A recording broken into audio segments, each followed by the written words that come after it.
Hey, folks. I'm talking about battles for the speakership today. I know you're stunned. How did I come up with this topic?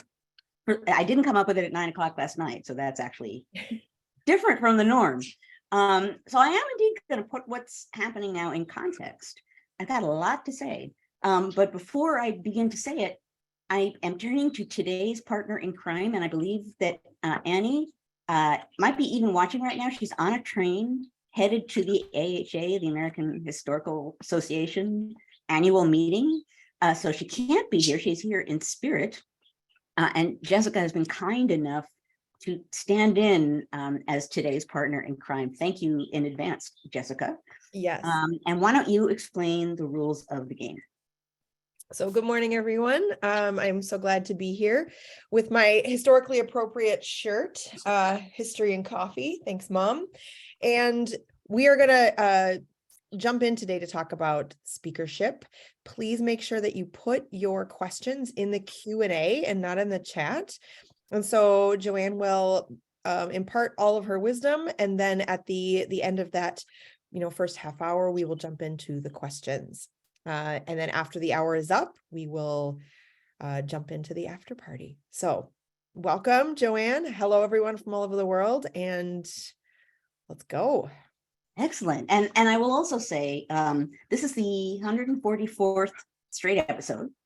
And I think there are people beaming in today who have not normally beamed in because, hey, it's this topic. If you are here for the first time, the History Matters community is pretty amazing, if I do say so myself. They're wonderful. So if you're here for the first time, say so in chat, and you will get a rousing welcome, I promise you. So, okay, now I will begin talking about what I want to talk about, which is speakership battles in the past. And there have been some. There was a handy dandy chart. I think this is the 15th such battle and the 9th that required, let's see, more than 3 ballots to be solved. We've had this happen before, but what I'm going to talk about this morning is patterns in when it's happened before, things that past battles for the speakership suggest, and as we always do here on History Matters, ways in which that history can expose some interesting things about today's battle and what it's showing us. Because in important ways, what we're seeing now, similar as ever with history, similar to what we've seen in the past, and yet distinctive in some important ways. History does not repeat. People say it echoes or rhymes or whatever they want to say, but the fact of the matter is history teaches, and it has something to say about speakership battles. Now, I will say, those of you, I don't know, I'm assuming some of you, maybe a good number of you, have beamed in and have been watching. I've been, C-SPAN, has been basically on for the last 2 days in my house. If you haven't tuned in to watch some of it, I encourage you to do so, not because I expect an immediate settlement of the question as to who will be Speaker of the House, but because what you see when you beam in is Congress at work. Normally, when you beam into C-SPAN, you see one person speaking and 3 people in the seats. You don't really see Congress as a working institution. A lot of that work happens behind the scenes. What you see now is a full house and people talking to each other and milling around and occasionally yelling out loud and joking. And you are seeing, in a way, an echo of the Congress that I wrote about in my last book, an actual body of people where the dynamics matter. And it's high stakes, and yet it's also in its own way kind of funny. Certainly to the Democrats at the moment it is. So anyway, I encourage you to beam in and take a look at it, because it's not something you see very often, never mind the simple fact that we can't seem to actually create a House of Representatives because it isn't in session until there's a speaker. So what I want to talk about then is, and I guess it starts again today at noon, so I'm not going to miss out on any failed ballots. I want to talk about past speakership battles. A lot of people are looking at this one, and I've seen all of this in responses to my various tweets and posts and Mastodon, whatever they are, comments. People are saying this is ridiculous. They're saying it's all theatrics. They're saying it's no big deal. They're saying it's an embarrassment for the Republican Party. They're saying it's tying up congressional business. And all of those things in their way are true. But I'm going to push a little bit further. So let's start with the speakership battle that right now is getting more attention than it's gotten in a very, very long time. I've seen at least 2 or 3 op-eds about this one battle already. And it's the one factoid that anyone talking about this can grab at, and that is the battle for the speaker in 1856. As you probably heard if you've been tuning in to any news program or reading anything out in the world about this, it is the 1856 was the longest struggle to elect a speaker in American history. It took ultimately 2 months and 133 ballots to elect a speaker. I think about what the last few days are like. Imagine this going on for 2 months, right? And I'm going to get to some of what happened in that 2 months, which is really interesting. Part of the reason why it took so long was because of party politics, the state of party politics at the time. And the state of party politics existed when the slavery debate was beginning to peak. So at this point in time, 1856, the Whig Party is dying. The Democratic Party is splintered over slavery. There's a newer third party, the nativist Know-Nothing Party, also known as the American Party, that has a block of seats. And there's a new party forming, a Northern anti-slavery party, the Republican Party. So you've got a lot of different people with a lot of different desires for who will be in the speakership. So in a way, that's something that's similar, right? Fractured politics, I'll come back to this at the end, leads to a fractured election for the speaker.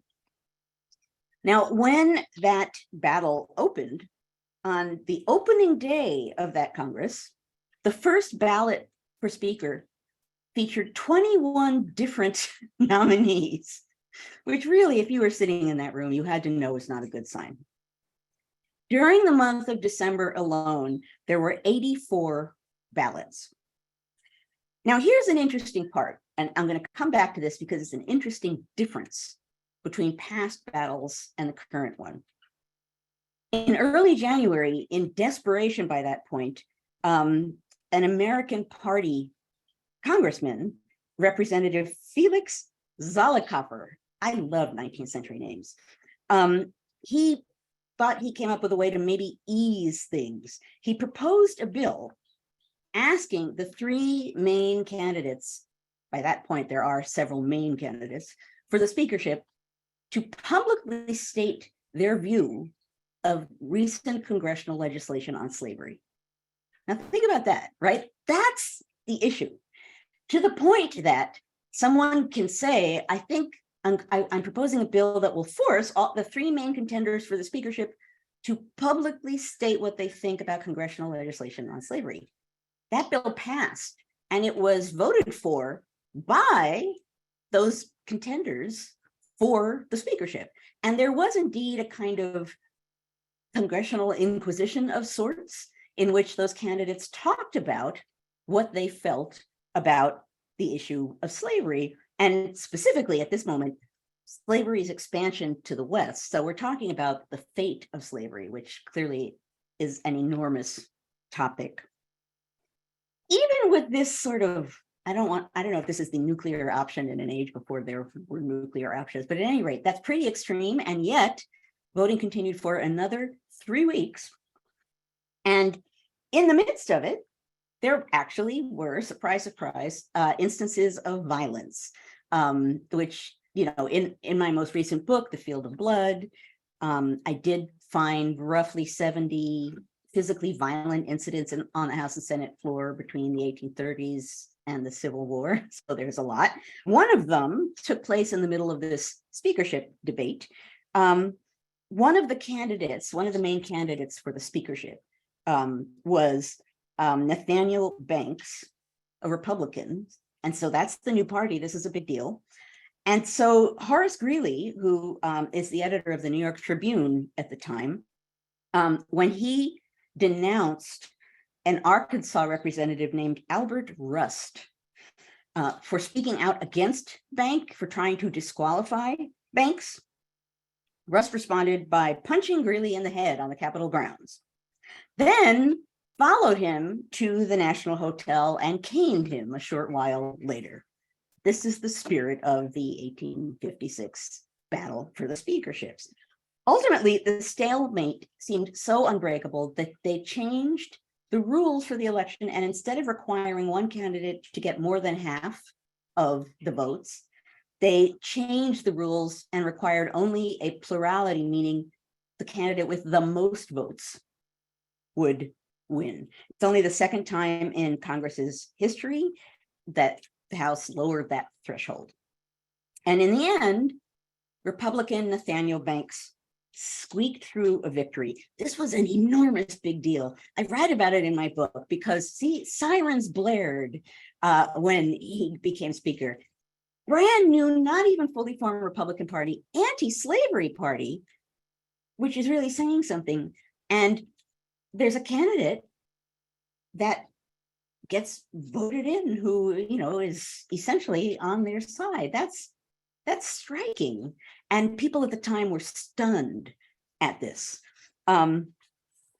Southerners, particularly, given that they almost, I don't want to say all of them, Southerners had pretty much owned the speakership for quite some time because they had such a grip on the national government. It's not surprising they had a grip on the speakership as well. So now all of a sudden, they don't have that grip anymore, which clearly revealed a lot about the politics of the time and a lot about the state of parties at the time and the state of the nation.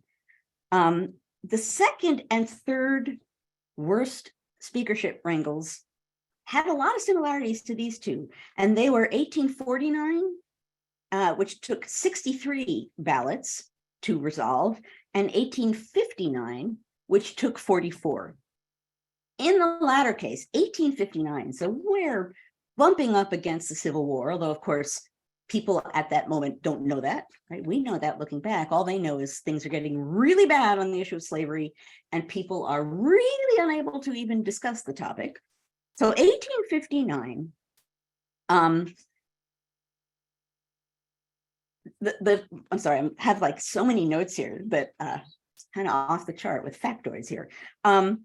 Basically, by that point, you don't have parties banging up against each other. You have sectional blocks banging up against each other, and you have extreme Southerners, just like we have extreme Republicans today, the so-called fire eaters, who were prepared to go to extremes, even to the point of violence, rather than accept an anti-slavery Speaker of the House.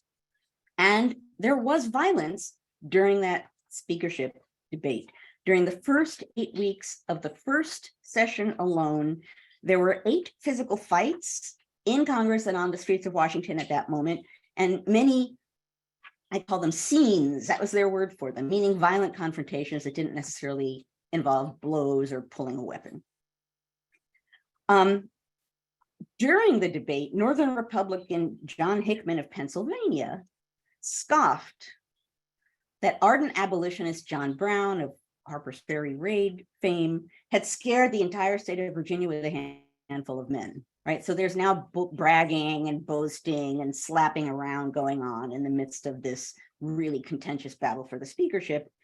Well, Henry Edmundson of Virginia was really not thrilled with Hickman's comment.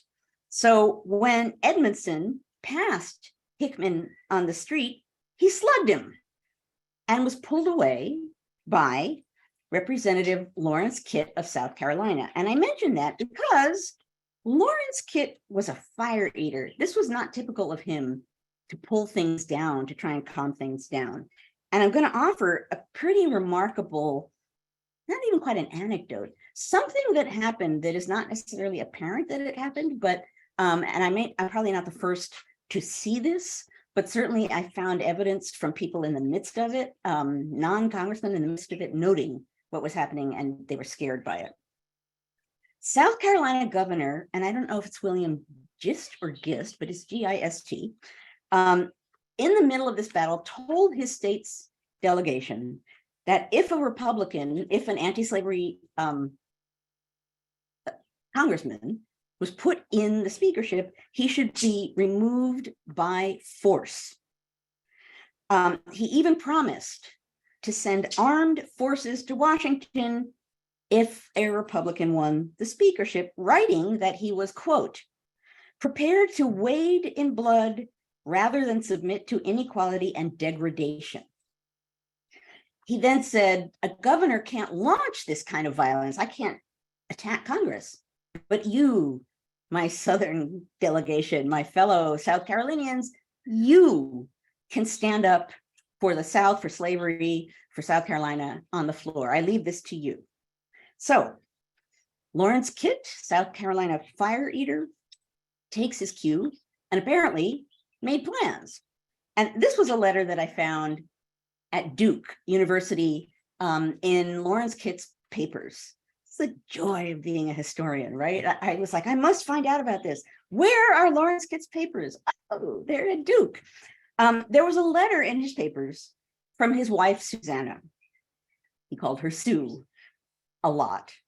Apparently he was enamored of her, but at any rate, I don't know if she was enamored of him based on those letters.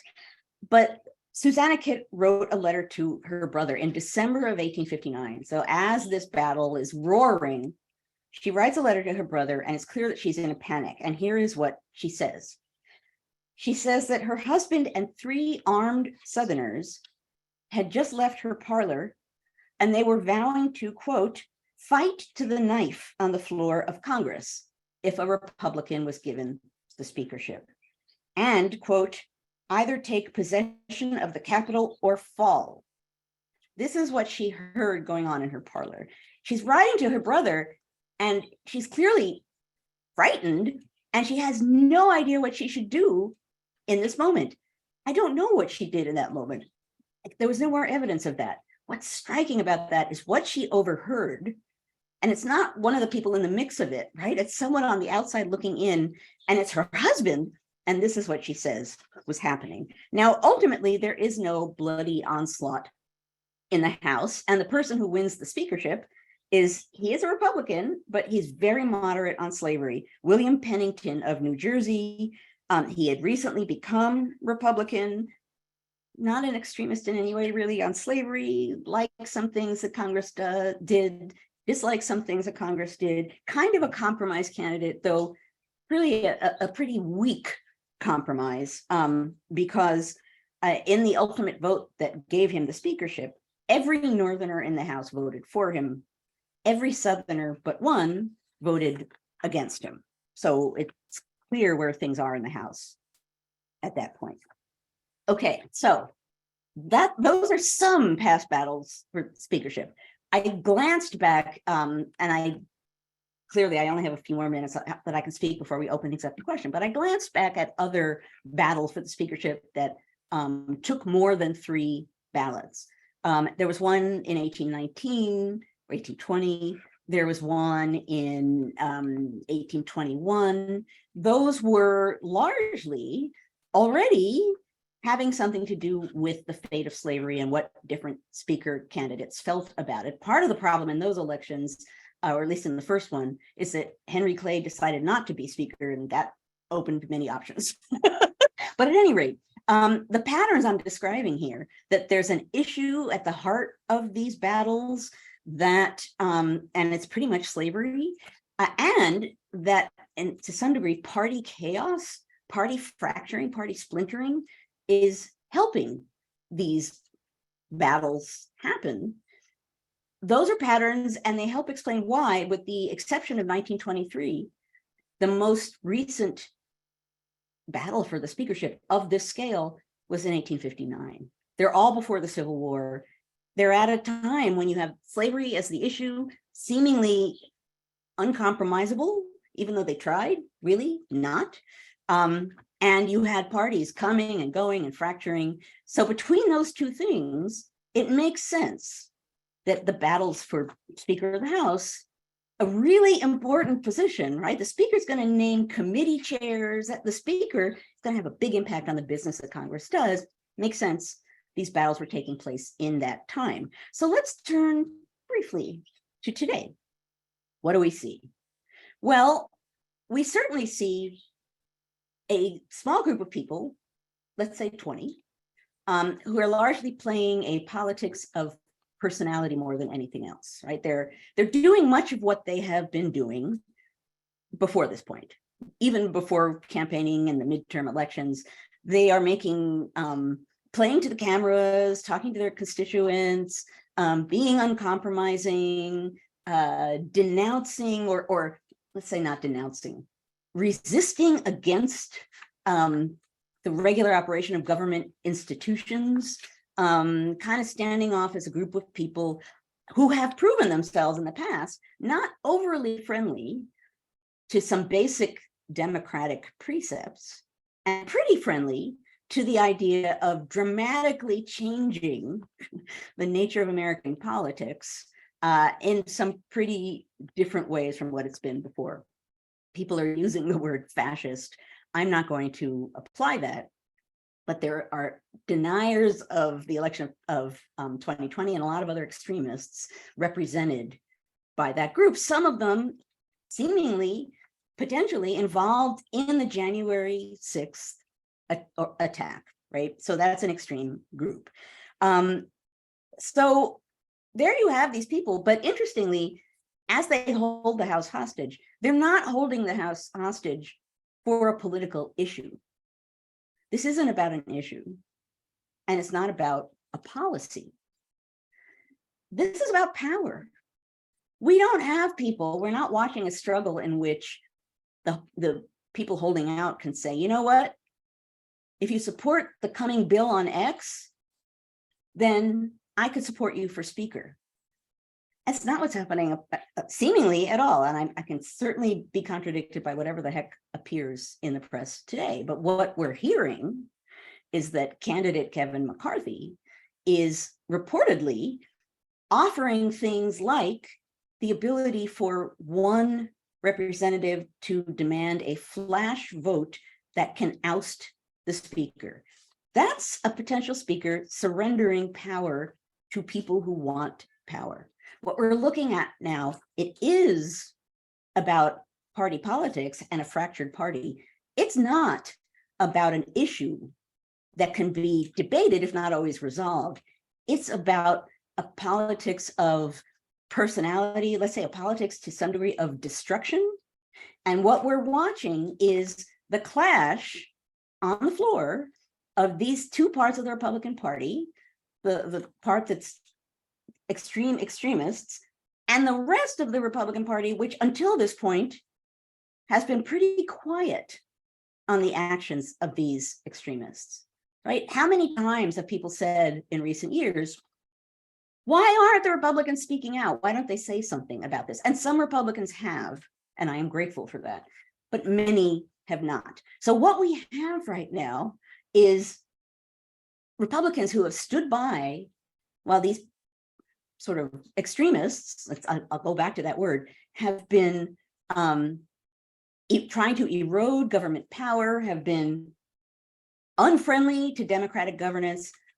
They're now in a democratic representative institution, and these other silent Republicans now have to work with them. So in a way, to me, and I have an op-ed that is saying much of this, not all of it, but much of it and more, that will be coming out, I don't know when, actually soon. I'm waiting to hear back. As a matter of fact, before we go to the after party, I'll check and see if it's been accepted somewhere. Talks about a lot of this. But what it largely says is that at the current moment, the Republicans are reaping the whirlwind because they empowered these people by not speaking up against what they were doing. And now they have to work with them. Now they're seeing what the cost of that is. And that's what we're watching. So we're watching fractured party politics. We're also watching a pretty fundamental debate about how our politics should function and work, about the definition, the absolute nature of the Republican Party and where it's going to end up. I have no idea what's going to happen with the vast body of Republicans, many of them who I'm sure, many of them are not happy with some of the extreme gestures by the right wing of the right wing, but many of them are just remaining silent. So what's different about this speakership battle is that it's not about issues. It's not about something like slavery. It's not about something that has substance to it. It's a group of people who want power. And this is a moment when they can get it. And they have before them a candidate who we don't know why he wants the speakership either. You know, maybe he wants power. He hasn't spoken about policies or things he wants to do, right? The Republican Party in the recent past has been not really promoting policies, not really engaged in that kind of debate. They're not sweeping in now with legislation to propose and policies. For the most part, some of their policies are like, stop doing that, which is not the same thing as sweeping in with things that they want to do. Here is a moment where there isn't really a defined agenda.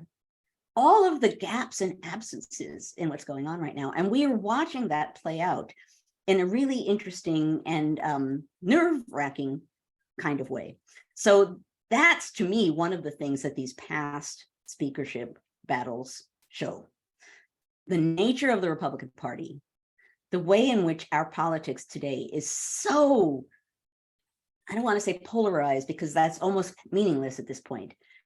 It's so sort of in a stalemate of opposition, not even just between parties, but within parties.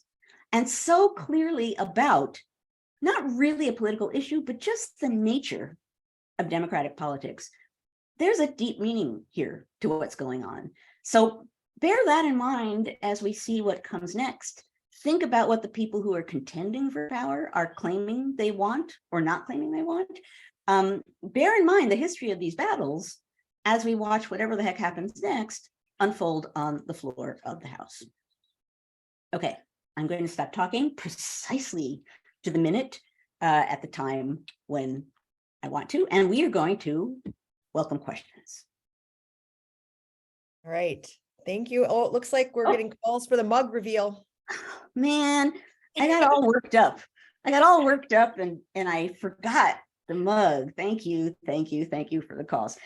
For those who are newcomers here, for 144 weeks, I have produced a mug that is tied into the theme of the episode for that week. I don't have 122 mugs, but I've been creative. Today's mug is not going to surprise those who have tuned in before, but it's more apt than any other in my collection. It's the US Capitol, and I bought this actually in the US Capitol. So there you go. Speakership battles, January 6th. This is the mug of the day. When I was rushing around trying to get ready for this webcast, as I'm running back and forth and setting things up, I say out loud to newbie, I know the mug. I can do that fast. Okay, let me silence myself and let's see what questions people have. No worries. Well, there's a couple of questions that are related to the way that the speaker is chosen. And so I'm going to lump those together. So a question from Dave: would it be in order for the House to move to rank choice voting for speaker? And I'm going to combine that with Karen's question about why has the plurality rule disappeared? So on the one hand, could we do ranked choice? And on the other hand, why has the plurality rule disappeared? We would have had a speaker by now. True. I mean, but if you think about the speakership, generally speaking, in modern times, you have two parties. One of them gets the majority, and the one that has the majority supposedly then gets the speakership. That's the assumed pattern. So under normal circumstances, that would have happened by now. There wouldn't have been a reason to open that up to more possibilities. It is indeed interesting to see if they're going to change the threshold for winning. I have no idea. The danger of that is that Hakeem Jeffries is getting the most votes, right? So if they make it a plurality right now, there's a Democrat right now who has the most votes. That might be an interesting thing to watch unfold. So that's part of it. It's a big deal to change the rules. Not that it can't happen, it can, but it's a big deal. It really affects the balance of power in a different way, and Congress shifts it in ways that it doesn't normally exist. Doing that in a moment of crisis, it's a big decision. Let me say that. It's a big decision to change the nature of the speakership election. I'm watching to see about, deciding it'll be a plurality and not a majority, but the fact that there's a Democrat right now who would win that makes that problematic for the Republicans. And I'm going to follow up with a question that just came in from Scott saying, what's the consequence for government if no speaker is chosen? Without a speaker, essentially the House doesn't exist. Can't do anything. Can't create committees, can't pass legislation. Until there's a speaker, the House is just sitting there. People haven't been sworn in. New members of Congress haven't been sworn in yet. No speaker. None of that can happen if there isn't a speaker.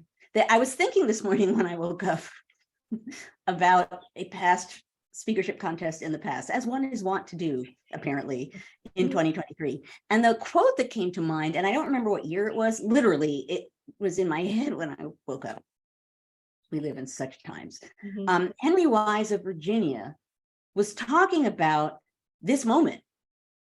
Now here we are, time is passing, there's no speaker, and we're just all here in the House milling about and being angry. And he said, I believe it's in the congressional record.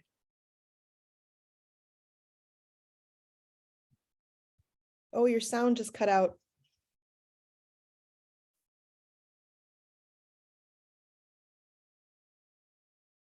Right as you were going to give us that bit of wisdom from the congressional record.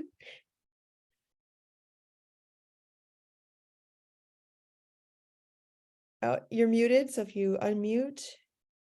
Now, how about now? And there you are. I just undid my microphone, so this is now the computer. My apologies if it sounds different.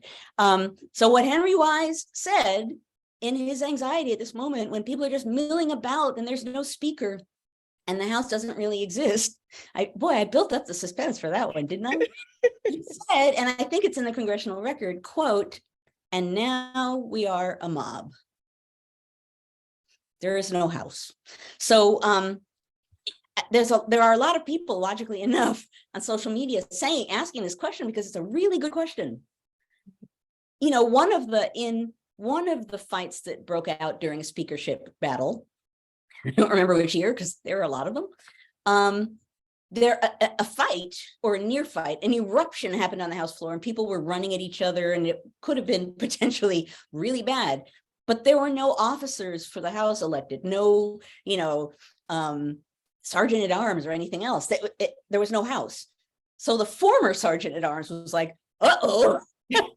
And even though he was no longer sergeant at arms, he grabs the mace and runs into the mess thinking like, this will solve problems. So even that simple thing, stopping a fight, there was no officer with the official power to do that. So this is a really interesting moment. I talk all the time about my historian brain and my citizen brain, and my historian brain right now is so interested.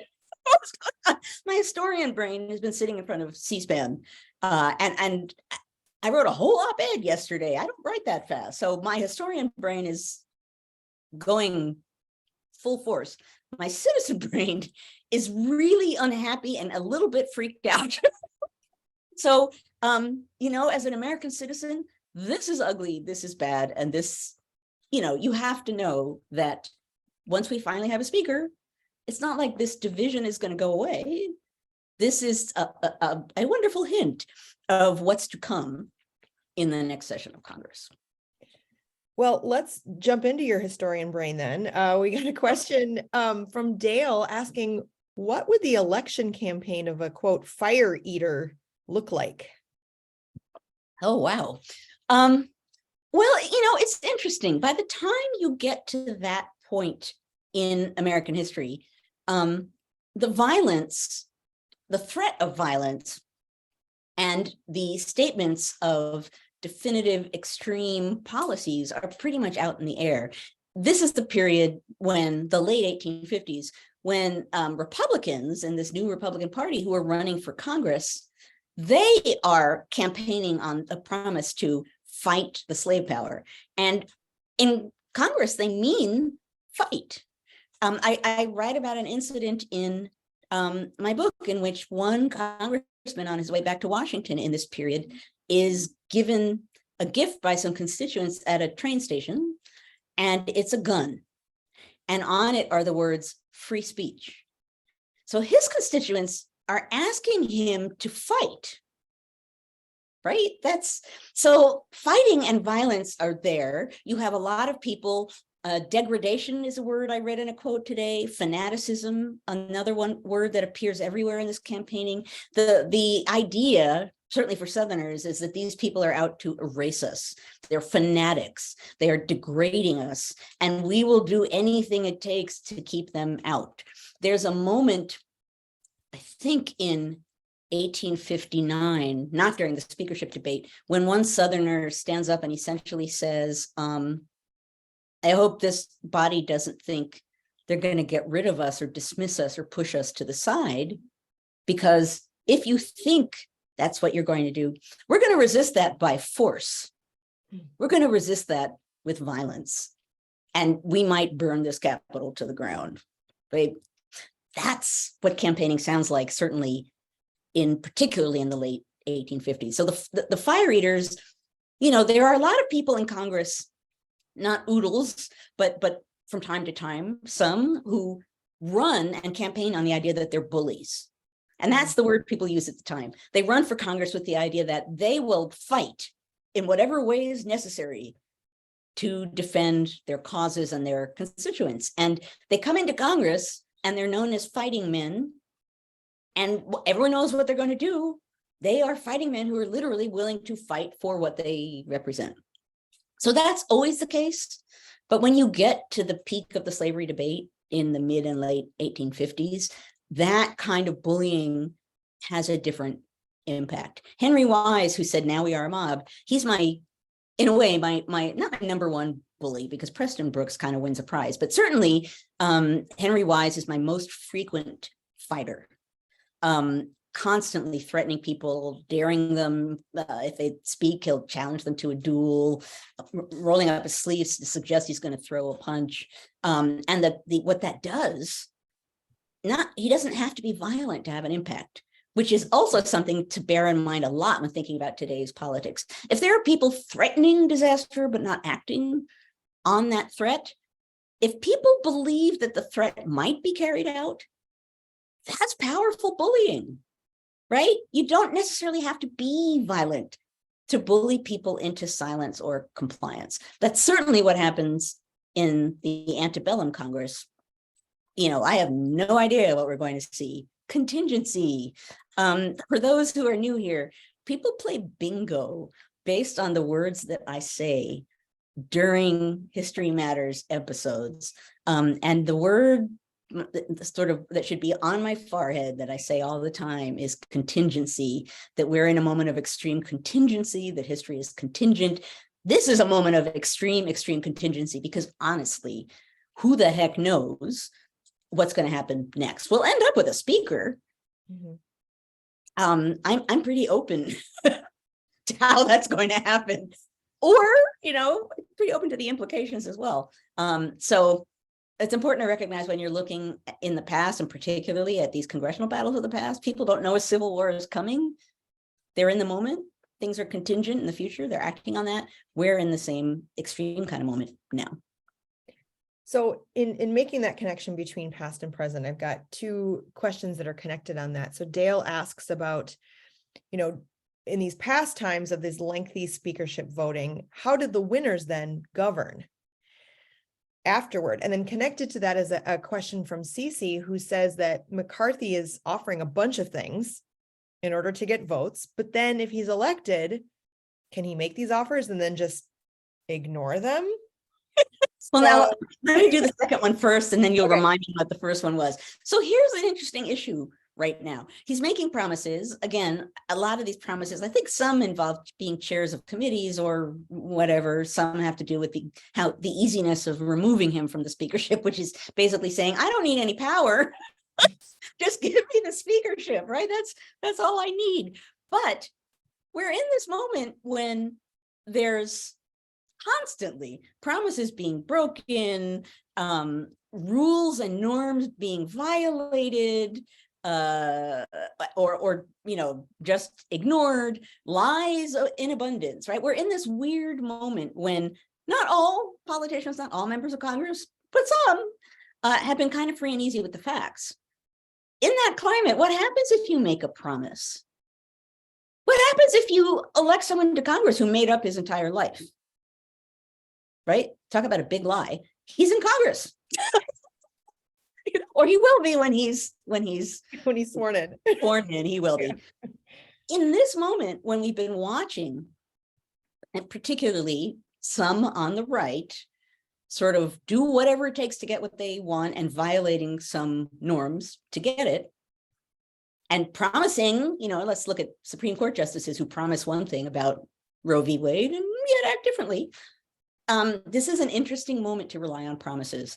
I don't know what that means.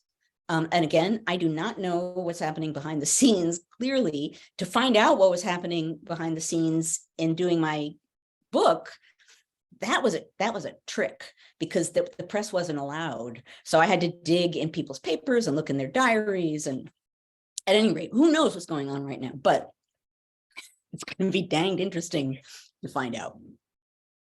Well, and then so circling back to that historical question, then, when eventually these speakers were elected in this times of great contention and party fracture, how did they govern?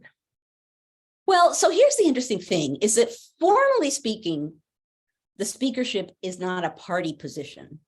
It becomes one because the speaker represents the party in power.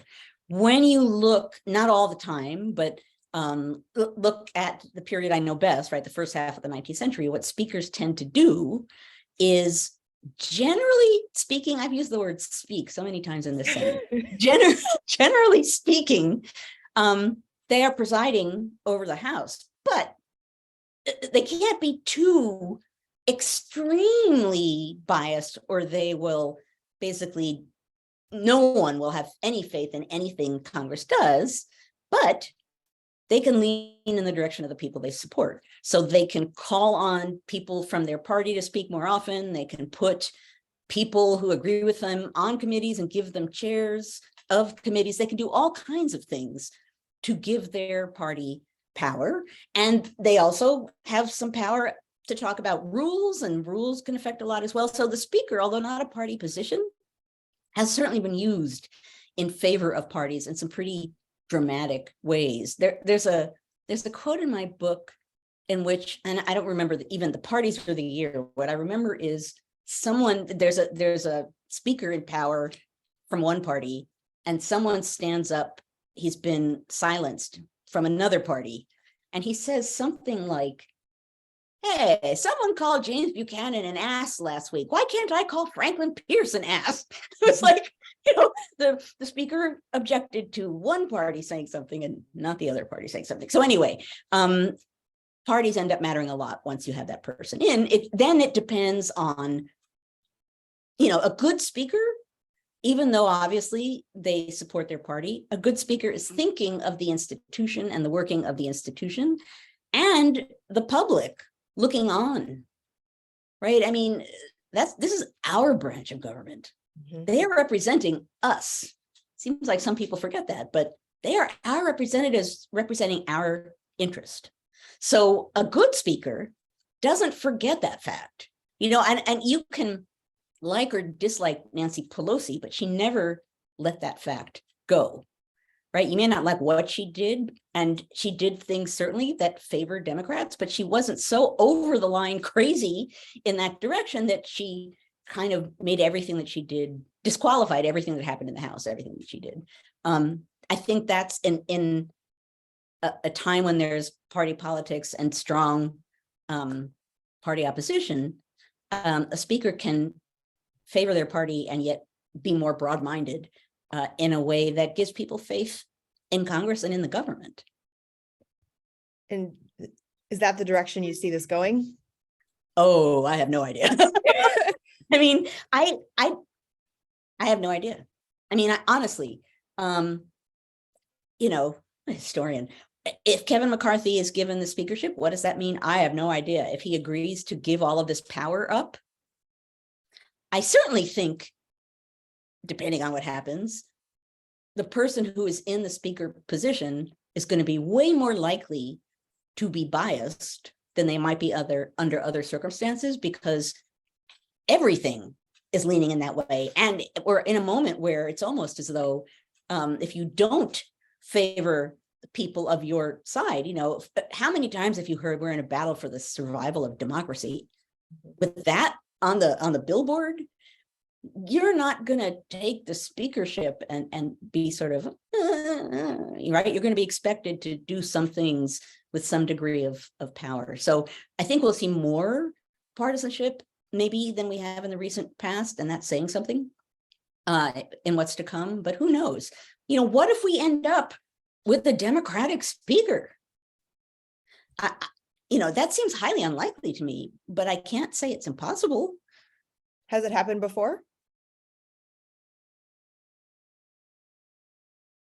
Well, that's a tricky question to answer, because there were probably moments where there was a speaker that maybe, again, first half of the 19th century, didn't necessarily represent a simple majority in the House, but had a majority of votes, right? So I can't say it has never happened that the party in power doesn't have the speakership, because in the first half of the 19th century, there's all this weirdness with parties and compromises. Yeah. And so we have a question from Michael or Mikhail asking if politicians said things like Congress is broken during the 19th century, as we are saying things like we're fighting for democracy. Did they use terminology vernacular like that? Well, I've been thinking a lot about in the last few days about a guy who was a clerk in the House of Representatives for a long time, between 1833 on into the 1840s. And he has this amazing 14-volume diary. It's the basis of that book. This is a really interesting moment for me to be a historian, I got to tell you. His name is Benjamin Brown French. He's from New Hampshire. And what upset him more than anything else, as far as the proceedings in Congress, right? And we're seeing a clerk now, basically holding forth, allowing Congress to act with no speaker. So Benjamin Brown French is that person. But what really set him off was when it was impossible to find a speaker, more than anything else. And what he would say in his diary is, I think the union's going down. I think we're crawling to our doom. I think this means the end of the nation, you know, and at this point, you know, the union is a lot more fragile, not because the Civil War is coming, but just because, you know, it's only been around for a few decades, and it's not taken for granted in the way post-Civil War that we take it today. So for someone to say, maybe the union's going down, maybe the nation's crawling to its doom, I don't know, that's not crazy talk, right? And he's pretty consistent.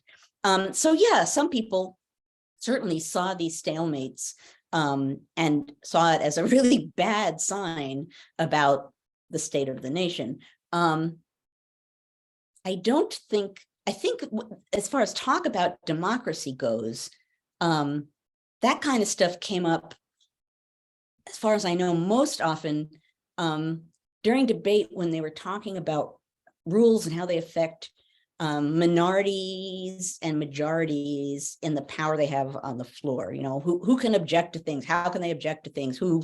How can people use rules right? The good old Henry Wise, when he's in the minority, he gets up and at one point says something like, the rules are all the minority has. Right? Yeah, I use rules all the time. I put the house in a mire of muck. Why? That's what the minority has. That's what we can use to stop what's going on with the majority. So all kinds of weird echoes of the past with the present. Well, and that leads into a really great question from Dave regarding the teachable moment of this time.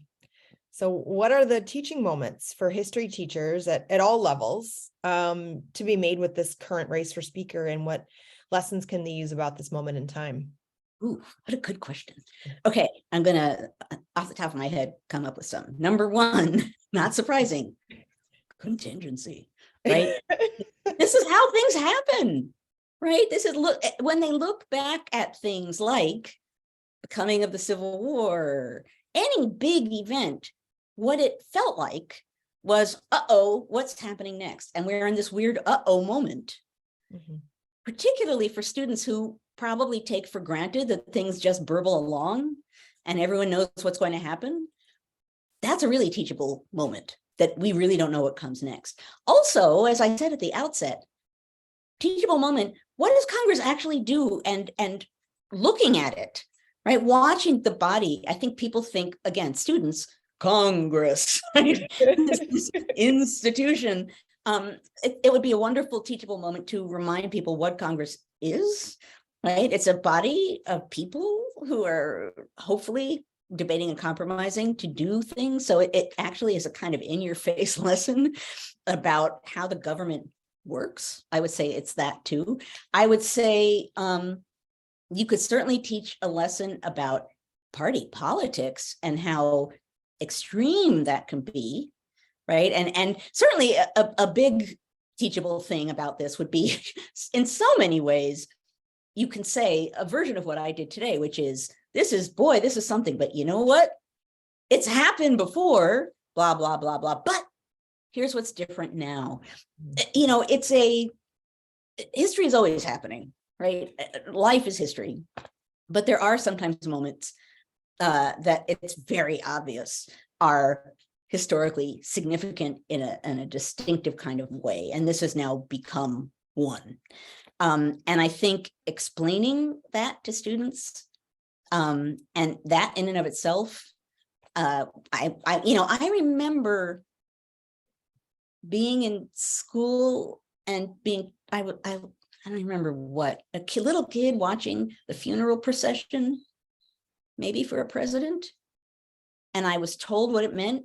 And I remember what it looked like now. I was probably, I don't know, I was a little kid, but I remember looking at the TV with the class and I remember what it looked like. And I knew, because the teacher did a good job of explaining it, this was a big deal. So just in and of itself, the fact that this is a big deal, why it's a big deal, everybody else thinks it's a big deal. And what does that tell us about democracy and all the good things about it, and democracy and the ways in which we really need to understand how it works and things that can go wrong in a democratic politics.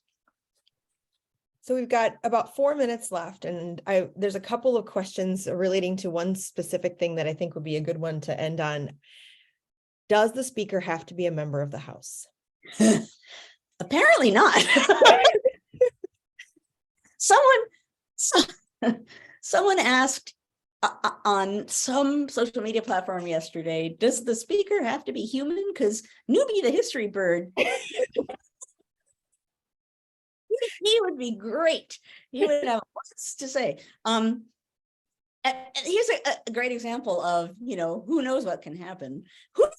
I honestly, I don't know. We can look back over hundreds of years and say, this is how it's always worked.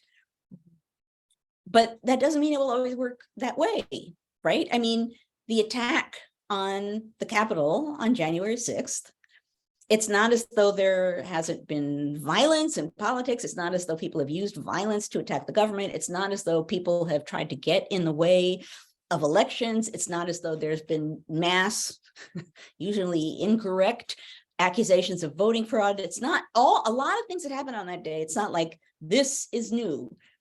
But what was distinctive about it was a president supporting it, right? So looking at a moment that's happening now and acknowledging all the ways in which it shows something about American history, and then pointing out, actually, as I did with what's going on now in the House, it's not about an issue. That's a pretty powerful thing too. And I think that one of the things about January 6th, right? Talk about contingency. Democracy, is the glory of America, and it's a glory with some pretty fundamental vulnerabilities that by definition are there. If you have a government that's grounded on the will of the people, that can go in a lot of different scary directions. And it's why some of the people in the founding generation, there is no founder blob, as I've said 100,000 times, some of the people in the founding generation really distrusted democracy, because who the heck knows what the people are going to do? They don't know what they're doing. They're not very smart. That's not a good form of government. And if you get someone into power who can woo them and charm them, he'll be able to do whatever the heck he wants once he gets in power. So democracy really is, even as unpolished and unfinished as it is right now, even as much as it needs to be improved and always has needed to be improved, it's a glory of the United States. It truly is. And it's a massive gaping vulnerability, and it requires people to understand both of those things and to stand up when people begin to step away from the Constitution, among other things. Mm-hmm. And the Constitution doesn't necessarily specify who the speaker needs to be. And so here's the interesting thing about the Constitution. I've said this a lot before too. The Constitution is a framework for the government, but it's remarkably short if you think about what it covers. And the assumption was, well, here's the basic structure and the rest will be worked out once it's in action. And we have a lot of norms that have been in play. For years now, in my head, what I have is Cheers and norm all the time. I'm thinking about norms all the time. There have been a lot of norms in play that suddenly have been questioned in the recent past, but those are norms built up over time, not necessarily from the Constitution. And you could say this is unconstitutional. It's a lot harder to say, but this isn't the norm. What do? Do you create new legislation so that in the future that norm actually is easier to say no? Hard to say. But the Constitution obviously is minimal and is open to interpretation, the greatest understatement of all time. It is, again, the folks who created it didn't assume that they'd put their stamp on it and it would remain the same forever. There's a reason why there's an amendment process, right? They didn't assume that every word in it would be taken exactly the way that they said it in 1788, 1789, 1787. They didn't assume that. And then here we are. It's a living document. And here we are. Yeah. Living in the struggle over that living document. How's that for a rousing end to this? I love it. I love it. Well, that was excellent. Thank you so much, Joanne. And then thank you to everybody who participated and sent in questions. We are going to move into the after party at this point. Joanne, any last? Yes. Couple things. Okay. So first off, because I know we have more people than we normally have, let me explain the after party. So this happens every week. I speak for about a half hour. People ask questions for about a half hour. Then we stop recording and we have the after party, during which we could just talk about whatever we want to talk about. It allows us to be even freer and easier than we were before. And if you beamed in through the NCHE link, through ncheteach.org/conversations, just stay right where you are and poof, you will be in the after party. If you beamed in through Facebook, you need to leave Facebook and join us at ncheteach.org/conversations. So that's what's coming up next. But before I sign off and shift into partying, I do want to say a version of what I say every week, which is think about what's going on now. Think about this conversation and think about how important it is that we can have this conversation, that we can inform ourselves, that we can think about implications and outcomes, that we can use history to help us understand the present and work together through that, rather than just listening to people pronouncing things from on high. This kind of conversation matters so much. And in moments like the present, when we don't really know what's happening, and I'm not, in that way, I'm not any more informed than you, we're all watching. How important is it that we can be here as a group? And again, after we're 144 episodes, we're really a group at this point. Those of you who are beaming in for the first time, stick around, come back, because this is pretty great, this community. How important, though, is it that we can do this? We've been doing it, and we will continue to do it. Who knows what we'll need to talk about as a group, seeing what's going to be happening up ahead. I also will say a brief moment of advertisement. As I said, I don't yet know where my op-ed will appear, but there's an op-ed, and you'll hear some of what I just said in that op-ed, which is why it was right here for me. There on PBS interviewed me yesterday, and I'll tweet to post whatever the heck I do, the link with that. There's going to be a lot of interesting stuff, obviously, on January 6th on the speakership battle, and ideally, and I think I did this once yesterday during one interview, the link of the two, because there are important links. Okay, it is 4 minutes after. So I will see someone just got bingo. I've been so engaged that for once I haven't really been seeing what's on the bottom of my screen. Okay, so everybody have a really good week. Stay safe. Watch what's happening. Watch what's happening. If you can watch it in person for a little bit, do it. It will be worth it. If you can have kids or students watch it for a little while with you, do it. It'll be an image and a feeling that will stick, and that's important. And I will see you in a week talking about who knows what. Something will happen. At any rate, everybody, have a good week. And thank you so much, Jessica and John, as ever, for beaming in and being part of this and taking control of it and allowing it to happen. Jessica, you were great. Oh, I was so panicky. And oh no. And I, because I'm always, no matter what I do, I'm like, but at any rate, you were wonderful. You're getting cheers. I can see now in the chat. You were great. Oh, thank you. It was my pleasure. It was my pleasure. I love talking about history in the morning or afternoon. With coffee. With coffee. Yeah, with coffee always. Okay. So All we are right. going to go to the after party. What that means is that you will hear the voice that says that we're no longer being recorded. Facebook will disappear, and you can join us through the NCHE link as we continue.